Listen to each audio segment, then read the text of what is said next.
But let's talk about la resistance, because I saw this meme. First, we have this story from Timcast.com. 2 visitors arrested in Hawaii for using forged vaccine cards. Governor David Ige, is that how you pronounce it, made the announcement on Twitter. Here are these 2 men. Apparently, they had fake vaccine cards because you got to quarantine for 2 weeks. Here's what's fascinating. There was a meme on Reddit where like someone on Twitter said, morons out here be spending $400 on fake vaccine cards when the vaccine is free. And then all the comments are like, that's how stupid these people are. They're so dumb. You can just get a free vaccine card with your vaccine. Why spend $400? I'm like, man, these people are really that stupid. They don't understand why they forged vaccine cards.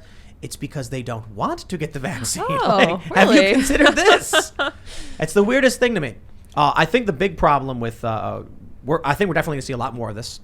We got this other story here. This is really interesting from Mashable. Black market for fake vaccine cards is thriving on Telegram. Oh yeah. Channels with hundreds of thousands of subscribers would be happy to sell you a counterfeit for $100. Now, my understanding, it is illegal if the CDC logo is on it. That's what I heard. So there was a report that came out that said, do not buy these. They're illegal if you have them, if they're using federal government logos masquerading as an official document. But I guess, and if it's just a postcard that says vaccine, must be okay, I guess. The vaccine card that I had when I traveled to Venezuela was just a yellow card, and it said vaccine schedule, and then the doctor signed the vaccines on it, and then he wrote vaccines on it and then signed it, and there was no official anything on it. It was just a yellow postcard. I had to show that in Venezuela when I went to the country. They were like, because you have to have certain vaccines to enter the country. So in this regard, I don't know how you'd enforce these things. These lockdowns. That's why I think a lot of it might be saber rattling or threats of intimidation or big asks. Also, could they even competently execute it? Well, let's say they did impose the system. I mean, I guess maybe you could say that bureaucratic incompetence might be the saving grace as we head down this path of a social credit system with American characteristics, and you have to show your papers to function in life. And also, the officials act like, they're being so beneficent. Like, if you just get this card, you can live like an American once again. How disturbing. That was basically Bill de Blasio, New York's godforsaken mayor, on the way out. That was essentially what he said, almost verbatim. You can go about your daily lives and do what you did before so long as you have this card. You know what I'm calling it? The lockdowns are back. They are locking down cities. They're legit. Unless you get a vaccine. To you, in New York and San Francisco and New Orleans, the city is entirely locked down. You can't go into any restaurant or gym or bar or venue or theater or whatever unless you have the vaccine. That's a lockdown. Maybe it's gated. The cities are gated. They're locked down.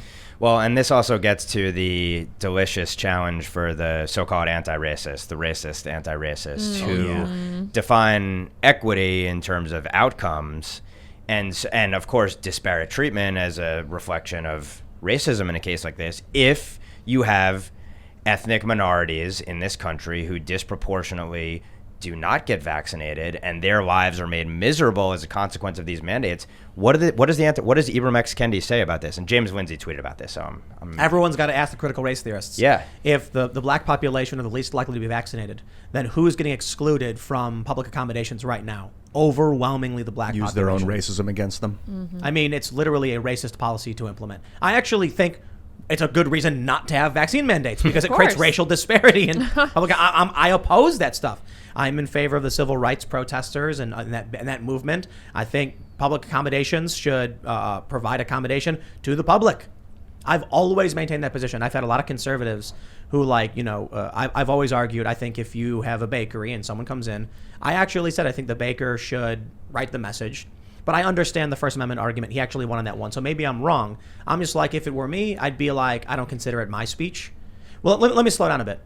The bakery thing everyone knows about in Colorado, he was willing to serve the gay couple who wanted the cake. He just didn't want to write specifically what they wanted him to write because he didn't want to be compelled to speech. I understand that. My thing is like, in general, so I think I actually agree with conservatives in that regard. What I'm saying is, if somebody of different racial background or identity or national origin comes to your business, I think you should have to serve them because we're all taxpayers here, man.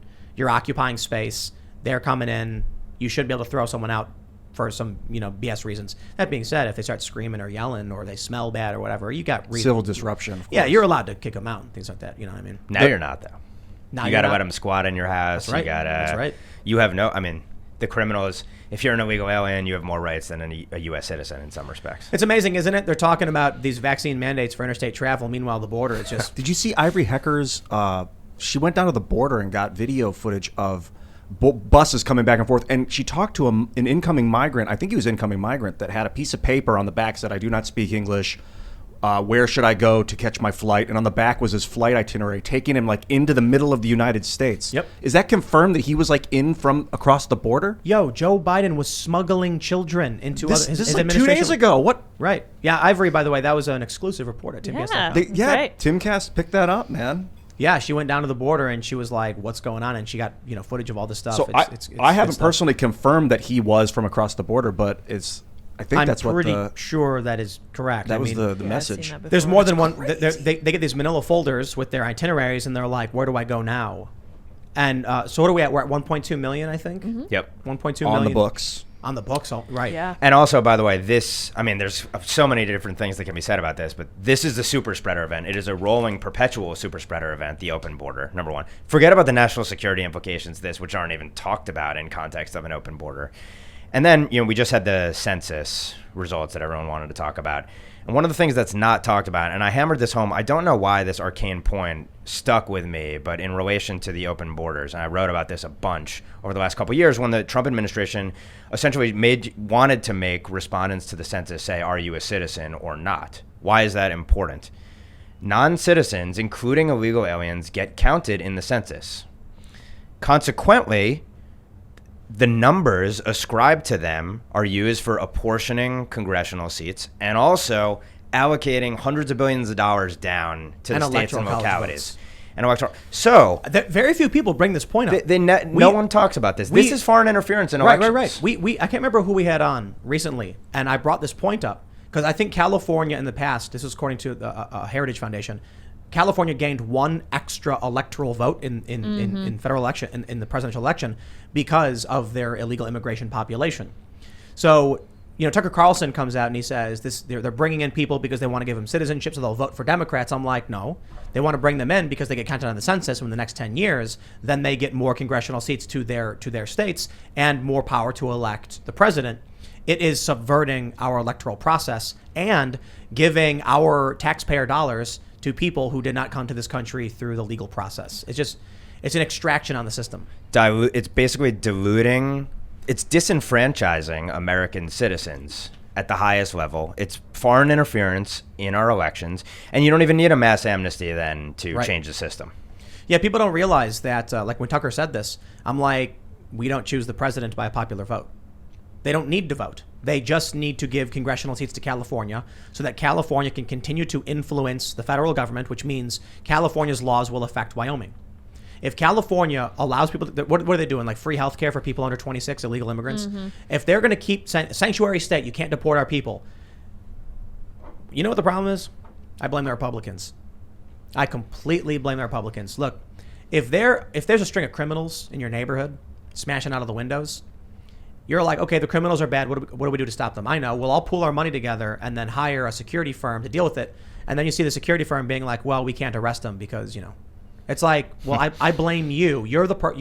Look, obviously, first and foremost, the Democrats are the bad guys in this regard. They're effectively manipulating our electoral system by doing this. Where's anybody to stop them? The Republicans pretend to be on your side. There's a handful, the Rand Pauls, Thomas Massie. I think Hawley's pretty good. Ted Cruz is okay, but I really do think Rand Paul tends to be the one guy who's actually filibustering and trying to stop a lot of the stuff. And you get Lindsey Graham and Mitch McConnell, and what are they doing? Tucker Carlson called Lindsey Graham a leftist, like he's just a straight up leftist. And McConnell's like, we need more troops in Afghanistan. I'm like, these people don't care about you. They pretend to be the resistance to what the Democrats are doing, but they're really just the gatekeepers to stop you from getting anywhere near them. And in effect, controlled opposition. Right. At the end of the day. And it's a uniparty. It's a uniparty. Yeah, and part of it probably is like the superficial, got to go to the right cocktail parties, and you don't want to be attacked in the Washington Post and the New York Times. But the disparity, the chasm between our purported representatives and us just grows greater and greater, and it's more transparent than it's ever been. So the question is, are the bums going to get voted out of office ever? And usually they don't get primaried because incumbency is a really powerful thing. Thanks for checking out this clip from the Timcast IRL podcast. If you want to see the full show, come back to this channel, youtube.com/TimcastIRL, Monday through Friday at 8 p.m., where you can leave comments and super chat, and we actually will read your comments on the show.